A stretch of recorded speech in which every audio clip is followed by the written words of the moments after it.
Graça e paz, meus irmãos, vamos a mais uma videoaula. Já estamos terminando a revista que temos estudado sobre o Espírito Santo e você, da editora Cristã Evangélica.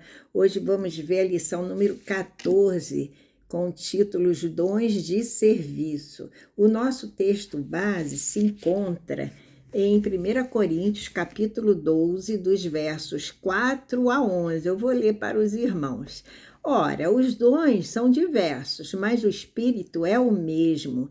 E também há diversidade nos serviços, mas o Senhor é o mesmo. E há diversidade nas realizações, mas o mesmo Deus é quem opera tudo em todos. A manifestação do Espírito é concedida a cada um visando um fim proveitoso, porque a um é dada mediante o Espírito a palavra da sabedoria, a outro, segundo o mesmo Espírito, a palavra do conhecimento. A um é dada no mesmo Espírito a fé, a outro no mesmo Espírito os dons de curar, a outro operações de milagres, a outro profecia, a outro discernimento de espíritos. A um é dada variedade de línguas, a outro capacidade para interpretá-las, mas um só e o mesmo Espírito realiza todas essas coisas, distribuindo-as a cada um individualmente conforme ele quer. Esse é o nosso texto base da nossa lição de hoje, os dons de serviço. O nosso texto devocional está em Romanos 12, capítulo 12, dos versos 3 a 8. Aqui, Paulo, nesse texto devocional, ele está, diria, exortando a ninguém pensar de si mesmo além do que convém, né? Orientando para pensarmos com moderação, segundo a medida da fé que Deus repartiu a cada um. Depois vocês leiam o texto com calma. Versículo-chave se encontra em 1 Coríntios, no capítulo 12, verso 11, que eu já li, que eu vou repetir. Esse é o nosso versículo-chave, né, de destaque. Mas um só e o mesmo Espírito realiza todas estas coisas, distribuindo-as como lhe apraz, como lhe convém, como ele quer, a cada um individualmente. Muito bem, vamos conhecer o alvo da lição, que é onde queremos chegar com o estudo dessa lição de hoje. Ao final, você deverá ser esclarecido sobre os princípios bíblicos que orientam, vamos dizer, a ação dos dons na igreja. Agora, os propósitos da lição no sentido, primeiro, cognitivo, no sentido do saber. Ao final, você deverá aprender que existem, dentre outros, os dons de serviço. Agora, conhecer o propósito no sentido do sentir. Ao final, você deverá desejar conhecer o melhor dom de serviço. Para quê? Para você praticar na sua igreja. E, finalmente, conhecer o propósito no sentido do agir. Ao final do estudo que você aprender aqui, o assunto dessa lição, você deverá buscar em Deus os melhores dons e exercê-los. Tudo bem? Agora vamos fazer uma oração breve também a Deus, né? Essa lição um pouquinho grande. Querido Deus, eterno Pai, louvado, exaltado, engrandecido seja o teu santo nome, Pai. Ó, meu Deus, venha ministrar tu mesmo este assunto belíssimo aos nossos corações. Usa-me apenas como instrumento em tuas mãos.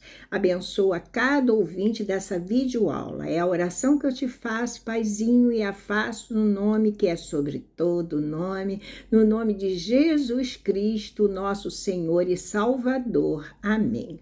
Ok, vamos à introdução, né? O assunto, o título, como eu disse, os dons de serviço. Então, todos nós sabemos, né, que segundo o que está nas Escrituras Sagradas, né, na nossa Bíblia, que todos temos diferentes dons, de acordo, né, com a graça que nos foi dada e de acordo também com o que nós lemos que está, nós não lemos, de acordo com o que está em Romanos, no capítulo 12, verso 6. Então, todos nós recebemos diferentes dons. Mas qual a finalidade de termos recebido esses dons? É esta a pergunta, né? Com que propósito? Naturalmente, para que sirvamos de uma forma, diria, prática, né? Amorosa e eficiente na edificação do corpo de Cristo, que é a sua igreja aqui na terra, tá? Mas de que forma nós vamos servir? De que forma nós vamos servir dessa forma prática e tal, mas como? Manifestando atitudes de ajuda, liderança, né? Cuidado, generosidade e encorajamento também, compaixão, e expressando sempre o amor de Deus nas necessidades do dia a dia e da comunidade cristã, né, que nós servimos. Através deste estudo, você poderá, diria, ajudar a sua igreja local, tornando-se um membro do corpo de Cristo, né? De que forma? Ativo, útil, para o serviço cristão e para a edificação da sua igreja. Tudo bem? Aqui vale uma meditação devocional que eu preparei aqui, que eu escrevi. Chamados para servir com graça. Tudo bem? Vamos agora ver mais de perto esses dons de serviço, que ao todo são 9 dons que edificam, né, a igreja de Cristo. O primeiro dom de serviço a ser estudado, que nós estudaremos, é o dom de sabedoria, ou, se preferirem, um dom da palavra de sabedoria. Eu diria, é a capacidade de aplicar o conhecimento divino em situações práticas, né? Tomando decisões sábias, segundo sempre a vontade de Deus. Afinal, a vontade de Deus sempre deve prevalecer em detrimento da nossa, não é isso? Segundo Champlin, esse dom, ou seja, o dom da palavra de sabedoria, ou dom de sabedoria, é destacado na habilidade de compreender, e não só de compreender, mas compreender e de transmitir, diria, as coisas mais profundas do Espírito de Deus. Ou seja, de sua sabedoria, né? Seu conhecimento de Deus, seus juízos, seus caminhos. Tá? Isso também em Romanos 11, no verso 33, depois vocês deem uma lida. Então, Champlin diz isso, olha, conhecer e transmitir as coisas mais profundas do Espírito de Deus. Ou seja, a sua sabedoria, né? Conhecimento de Deus que assim, ilimitado, seus juízos, seus caminhos, né? Segundo Tiago, capítulo 1, verso 5, nós podemos afirmar que se alguém necessita de sabedoria, o que ele tem que fazer? É só pedir a Deus, porque generosamente, sem reprovações, a receberá de Deus. Para quê? Que ele vai receber a sabedoria para aplicar em suas obras, né? De uma forma mansamente, ele vai aplicar mansamente, mediante o seu bom proceder, a sua boa conduta em favor do próximo, do outro e também da sua igreja, ok? E tudo isso feito, isso é importante dizer, sem sentimento de rivalidade entre os irmãos, né? Sem invejas também, ou amarguras, enfim, que são o quê? Condutas daquele que não tem Deus em seu coração, que não é o nosso caso. Então, nós vamos fazer de uma maneira humilde, né? E com muito amor. Pois a sabedoria que vem do alto, como é que é? A sabedoria que vem de Deus, ela é pacífica, ela é gentil, né? Amigável, é cheia de misericórdias também e de bons frutos. É uma sabedoria imparcial, sem fingimentos, né? Segundo também o que diz Tiago no capítulo 3, verso 17. Depois vocês deem uma lida e confiram. Faça que nem os berianos, que ouviam tudo com muita atenção, mas depois iam conferir, não é? Vamos agora ao segundo dom. Nós vimos, eu disse, que são 9 dons, né, de serviço. O segundo dom que nós vamos agora falar é o dom do conhecimento. Está em 1 Coríntios, citado, né, no capítulo 12, verso 8, partezinha final dele, parte que nós chamamos de B. O dom de conhecimento, ele consiste no entendimento profundo e sobrenatural das verdades espirituais de Deus, né? Reveladas a nós, seus discípulos. Por quem? Pelo Espírito Santo que habita em nós. Ok? Afinal, as coisas espirituais, elas se discernem espiritualmente, não é verdade? Não é o que está em 1 Coríntios, no capítulo 2, verso 14? Sim! Então, por isso, é o Espírito Santo que vai nos discernir, que vai nos revelar todo esse entendimento, para que possamos ter o conhecimento, né, de Deus. É um entendimento profundo mesmo e sobrenatural, né, das verdades espirituais de Deus. Esse dom, o dom de conhecimento, ele é característico dos mestres, pois esse dom envolve a compreensão, como eu disse, não só a compreensão, mas a transmissão também do conhecimento da palavra de Deus, sempre com a ajuda do Espírito Santo, que nos ensinará e iluminará nossa mente na compreensão das verdades espirituais. Vou tomar um golinho d'água. Pois é, eu tenho um probleminha de garganta, tanto da aula, tantos anos, né? Isso aí, perdão. Então, isso está em 1 Coríntios, no capítulo 2, dos versos 6 a 13. Então, o Espírito Santo, voltando, né?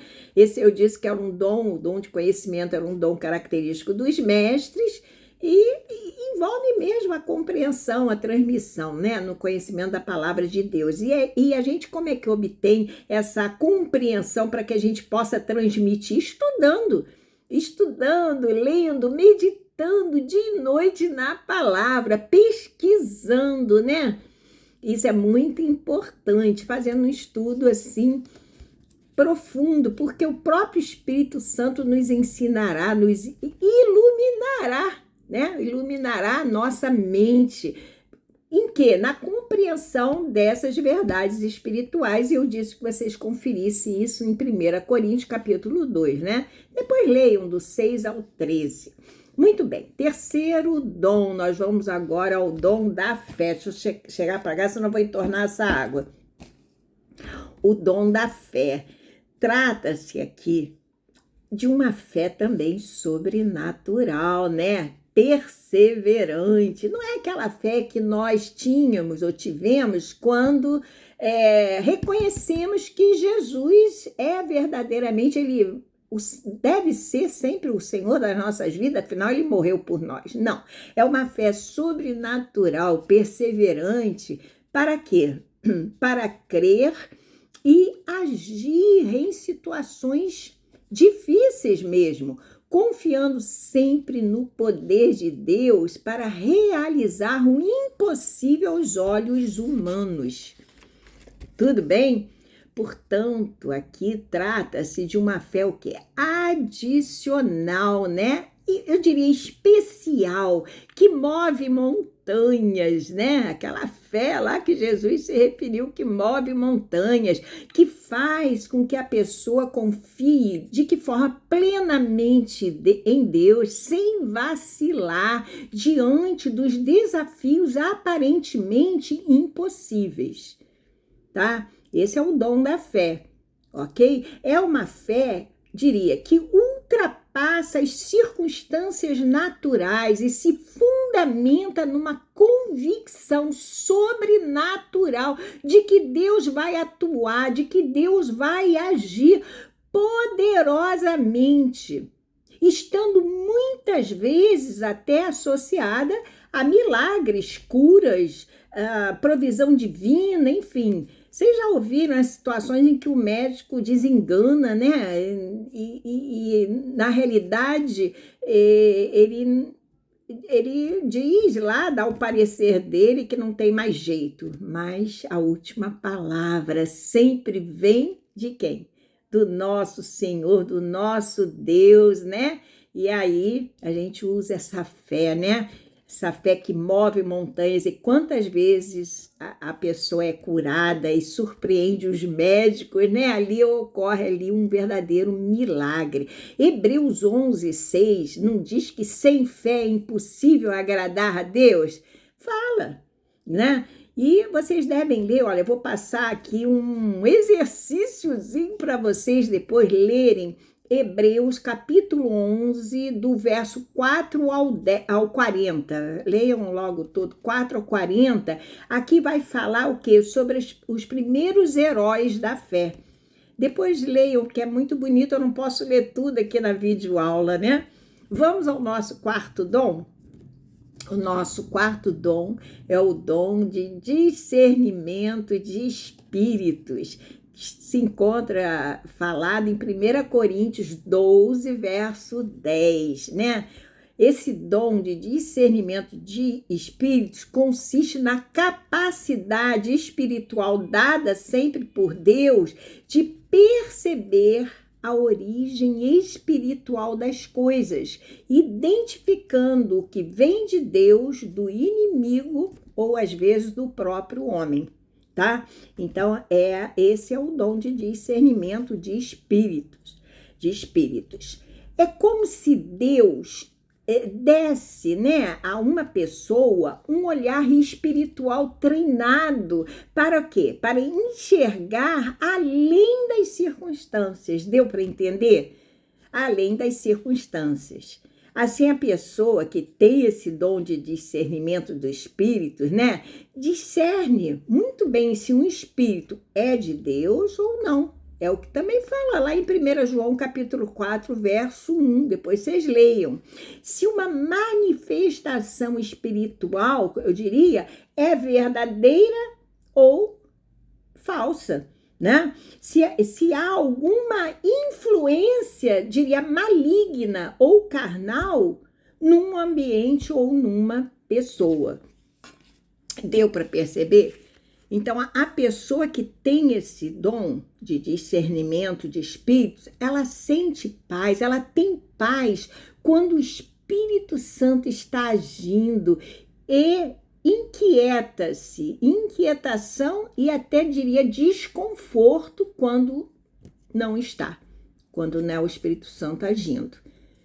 Tudo bem?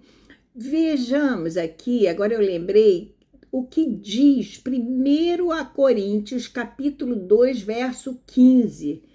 Ora, mas o espiritual discerne bem tudo e ele de ninguém é discernido. Ok? Essa é uma sabedoria que não se aprende nos livros. E também não são todos que têm, né? O dom de discernimento de espíritos é como, diria, um farol na escuridão, né? Silencioso, mas firme, né? Revelando o que está ou em oculto aos olhos naturais, o que está oculto aos olhos naturais, melhor falando, né? É como um farol mesmo, ali, ok? Longe de ser um julgamento precipitado, é uma percepção afinada do Espírito Santo, conforme consta lá na nossa revista de estudo. Eu gostei disso. Esse dom visa, diria, conservar o altar de Deus livre do fogo estranho. E aí vocês podem se reportarem para Levítico, né, capítulo 10, verso 1. Ali vai falar de Nadab e Abiú, né, filhos de Arão, que era irmão de Moisés, né, do sacerdote Arão, que trouxeram o quê? Fogo estranho diante da face do Senhor, diante do altar do Senhor, e por essa razão eles morreram. Então, quem tem esse dom, essa percepção, né, ela tem uma percepção afinada do Espírito Santo. E esse dom visa justamente isso, conservar o altar de Deus livre de fogo estranho. Vamos ao outro dom, que é o quinto dom, que é o dom de ministério. Está lá em Romanos 12, 7 citado. Esse dom de ministério também é chamado dom de serviço. Vocês vão ver por quê daqui a pouco. Esse dom de ministério expressa o quê? Expressa chamados específicos de ministérios dentro da igreja, colaborando sempre em diversas áreas, colaborar nas áreas de ensino, evangelização, condução de cultos, né? Liderança, que mais? Administração, missões, enfim, serviço social e outros, né? Então, quem possui esse dom de ministério, né, tem esse chamado específico. Aqui vale, diria, uma observação. O que são dons mesmo? Dons são as capacidades e talentos que Deus dá a cada pessoa para servi-lo e também para servir aos outros. E ministérios são o quê? São as funções específicas que as pessoas desempenham na igreja, em sua igreja local, usando seus dons e talentos. Tudo bem? Ok. Vamos agora vamos ao fundamento. Lembra que eu disse que esse dom pode também ser chamado de dom de serviço, dom de ministério ou dom de serviço? Isso porque a palavra grega utilizada lá no verso, né, Romanos 12, 7, a palavra grega é diaconia, que significa serviço, significa assistência, ou até mesmo pode significar um trabalho prático em favor sempre dos outros. Então, ela está ligada à mesma raiz da palavra diácono, ok? Diaconia está ligada à mesma raiz da palavra diácono.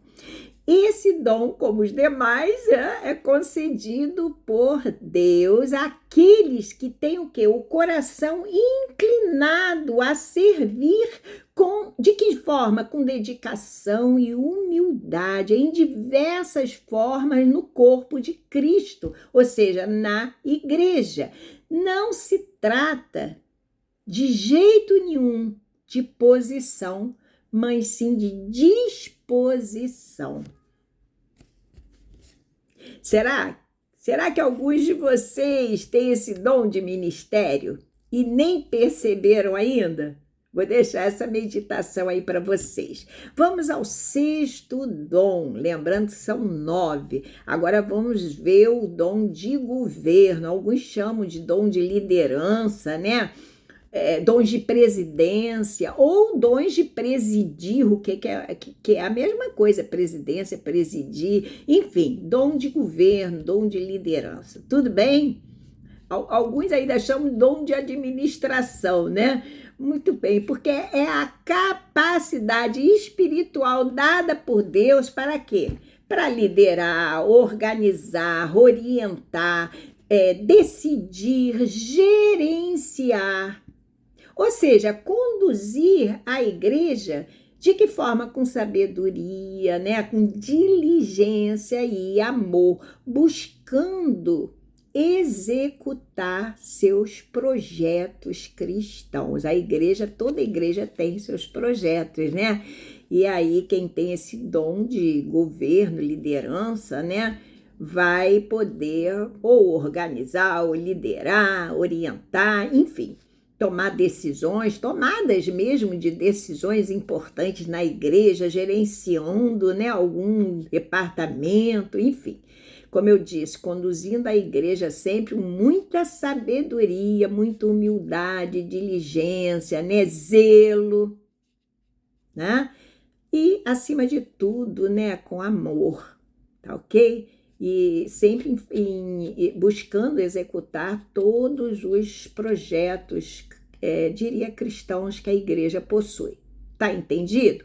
A palavra grega aqui usada em 1 Coríntios, capítulo 12, verso 28, é kuberneses. Essa é a palavra grega que se refere literalmente ao ato de pilotar um navio, ao ato de pilotar um navio. Assim como o timoneiro, né, conduz a embarcação, aqui o cristão, com esse dom, conduz com cuidado o rumo da igreja dele, da igreja local a qual pertence, ou conduz um ministério mesmo específico, sempre guiado pelo Espírito Santo, ok? Estão entendendo? Esse dom aqui é imprescindível para todos os líderes da igreja, a começar pelos pastores e diáconos, né? Bem como também, diria, para os membros da diretoria, toda igreja deve ter, né? Tem uma diretoria, e também para todos os líderes, né, de departamentos e ministérios, sempre sendo exemplos, né, para o rebanho. E conforme está lá em 1 Pedro, né? 1 Pedro, capítulo 5, verso 3, depois confiram. Então, sempre sendo exemplos para toda a igreja, que é o rebanho, né, de Deus. Características, vamos ver as características de quem possui esse dom, que é o dom de governo, de liderança. Vamos ver? Primeira característica é que ele tem discernimento espiritual nas decisões administrativas. É importante. A segunda característica, além de ter discernimento espiritual nas decisões administrativas, ele sabe trabalhar em equipe, valorizando inclusive os dons dos outros irmãos, né? Outra característica é que ele é organizado, prudente, né, e comprometido com a missão da igreja. Tem que haver esse comprometimento para que ele possa agir segundo a vontade de Deus. Tem que ser organizado também, prudente, né, comprometido, sempre com a sua igreja local, ok? Com a missão dessa igreja. Outra característica é que ele serve com zelo, né? Humildade, ele serve com fidelidade e também, e acima de tudo, com fervor espiritual. Outra e última característica que eu anotei aqui, deve ter outra, não sei, que ele ajuda a manter a sua igreja, a igreja alinhada com os propósitos de Deus. Isso é muito importante, né? E para nós sabermos quais são os propósitos de Deus, nós temos que conhecer a sua vontade, a sua palavra, né? Tudo baseado nas escrituras sagradas, na Bíblia Sagrada. Vou fazer outra pergunta. E você sente o desejo de servir e liderar com humildade e temor ao Senhor? E aí? Se sim, pode ser um indício, né, que Deus está te chamando para atuar com esse dom em sua igreja. Pensem nisso, ok? Vamos ao sétimo dom. o dom de exortação, segundo também Romanos capítulo 12, verso 8. Aqui, lá, em Romanos 12, 8, é dito que aquele que exorta, faça-o com dedicação, né? Vamos ver esse dom de exortação, que nada mais é do que a capacidade dada sempre por Deus para encorajar, para que mais fortalecer o irmão, né? E motivar espiritualmente toda a igreja, todos os demais irmãos. Então, vou repetir. O dom da exortação é a capacidade dada por Deus, pelo Espírito Santo, naturalmente, para encorajar, para fortalecer um irmão que está abatido, né? Está desanimado devido a uma situação adversa que lhe aconteceu, às vezes até mais de uma, né? Como nós temos situações na própria igreja de perdas, de irmãos que teve perdas importantes, seus parentes, né? Enfim, então ali você vai motivar também espiritualmente esse irmão e todos os demais que precisarem na sua igreja. A palavra exortar, no grego, é paracaléu, que significa chamar perto, né? Animar, significa consolar, conciliar, que mais? Significa também instruir. Viram? Esse dom, ele não é duro, não é um dom áspero, não, ao contrário, muito pelo contrário, ele é cheio de graça e verdade, de amor, sempre corrigindo, como eu falei, com amor. Você deve corrigir, se houver necessidade de correção, um irmão, com muito amor, né? E renovando sempre, ou buscando renovar as forças de quem se encontra fraco, desanimado, abatido, cabisbaixo, sem força. É isso que você deverá fazer, né? Você que possui esse dom de exortação, né? Consolando o irmão, se for o caso, né? Com uma palavra, com um abraço. Às vezes a gente nem precisa falar, né? Basta estar ao lado, passando um carinho.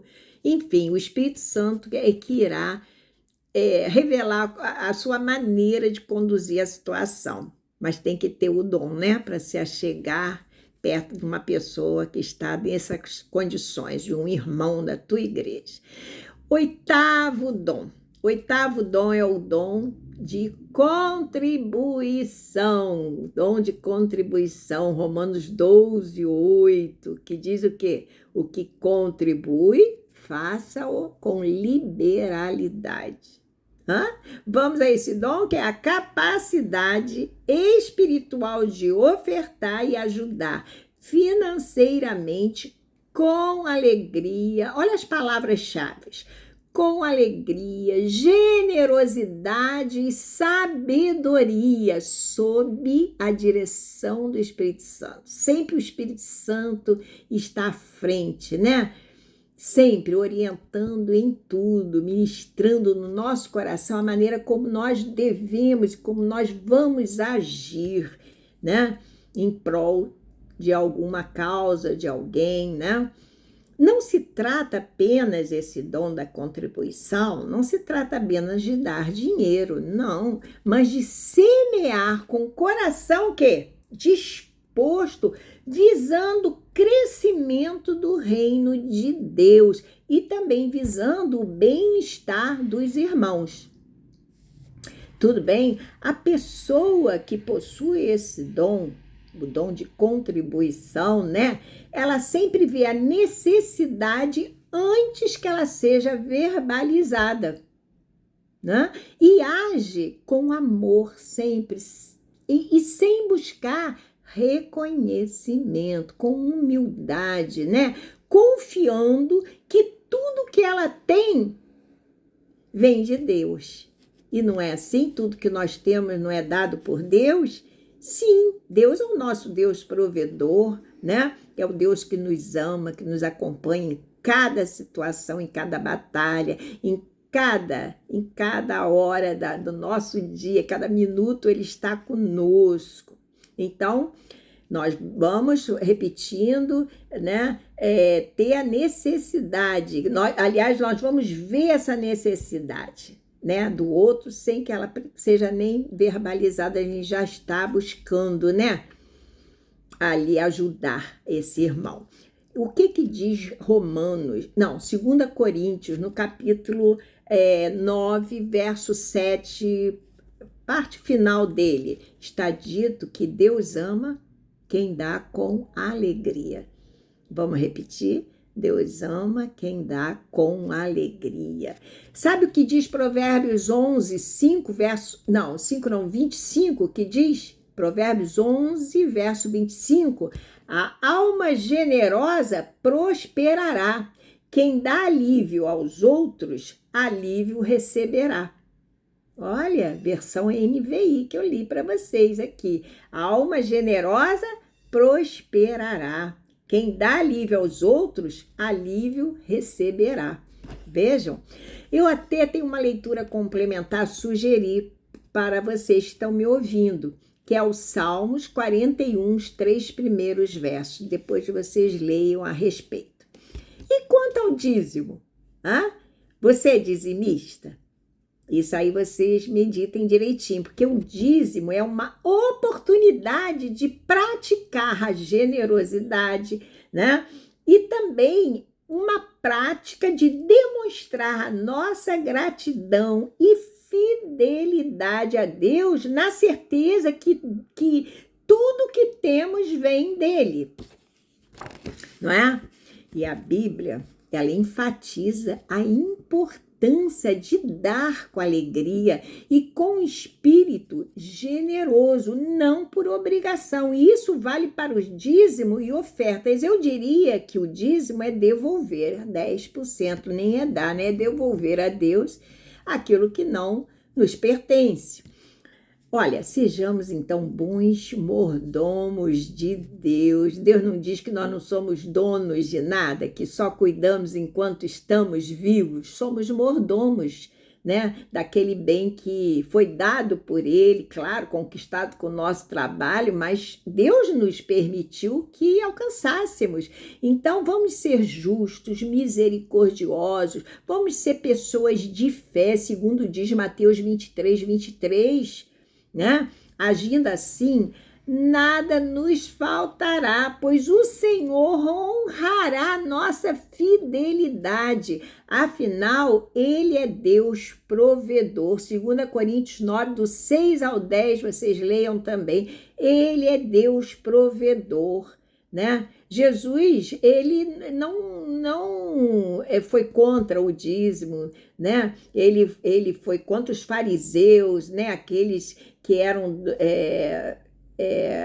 os fariseus, os doutores da lei, que davam dízimo e se gabavam, queriam aparecer. Eles não tinham no coração esse sentimento. Quando ele diz, vocês deveriam fazer essas coisas sem omitir as outras que eu estou ensinando, né? A gratidão, a fidelidade, fazer tudo com generosidade. Ele não veio condenar nem reprovar o dízimo, ele nem veio anular a lei, né?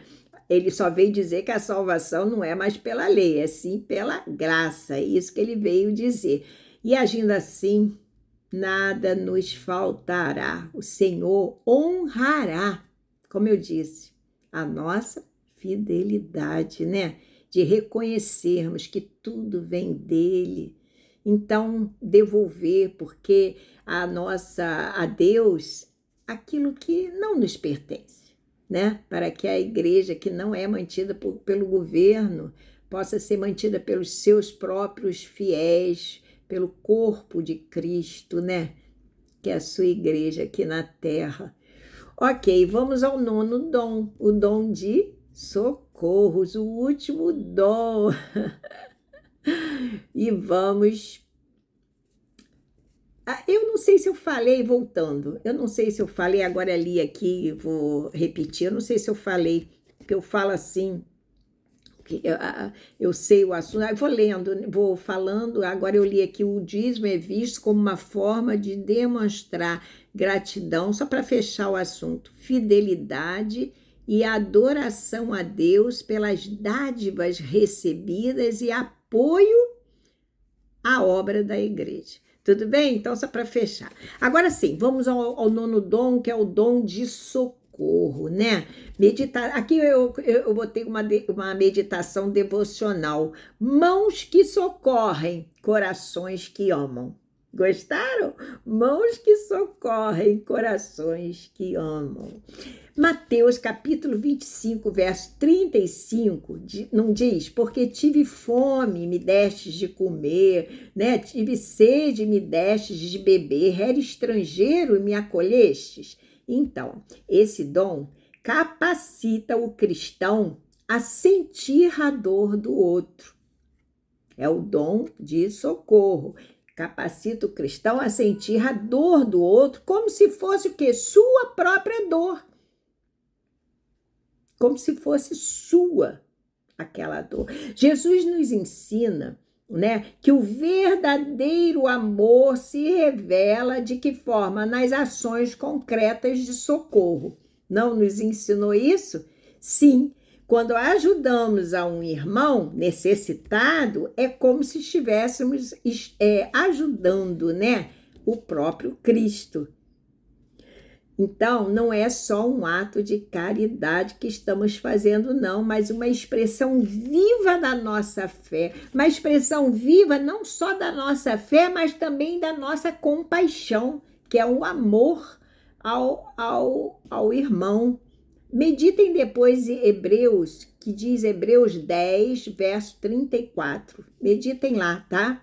Hebreus 10, 34. O dom de socorro, então, nos chama para quê? Para sermos mãos estendidas, prontas a ajudar, prontas a agir. Para quê? Para aliviar, né, o peso, a carga dos que estão cansados, doentes, que estão sós, aqueles que estão aflitos. É nessa hora que a gente ajuda o irmão a levar a sua própria carga, né? Seu próprio peso, a sua própria cruz. Nessa hora a gente ajuda. Quem possui esse dom de socorro, é ser mão estendida, está pronto, né? Sempre agir em favor do outro. Ser o dom de socorro, a pessoa que tem esse dom, é aquele que socorre sempre, em qualquer situação que se faça necessário. E ali, nessa hora, ele está sendo o quê? Um canal da graça e do amor de Deus, né? Presente nos pequenos detalhes que fazem a diferença. Mateus capítulo 5, verso 7, diz o quê? Bem-aventurados os misericordiosos, porque alcançarão misericórdia. Não é? Que nossas mãos estejam sempre prontas a socorrer, nossos corações cheios de compaixão e nossos pés dispostos a servir. Que Deus nos fortaleça, né? E nos ajude a procurarmos os melhores dons para servirmos a Ele, né? Segundo os seus propósitos, segundo os propósitos de Deus para nós. Ok? Afinal, eu terminei assim: cada dom espiritual é como uma centelha do coração de Deus depositada em vasos de barros. Nós. Fiquem com Deus. Até a próxima videoaula. Espero que os irmãos tenham aproveitado bem esse assunto, tenham aprendido. Até a próxima.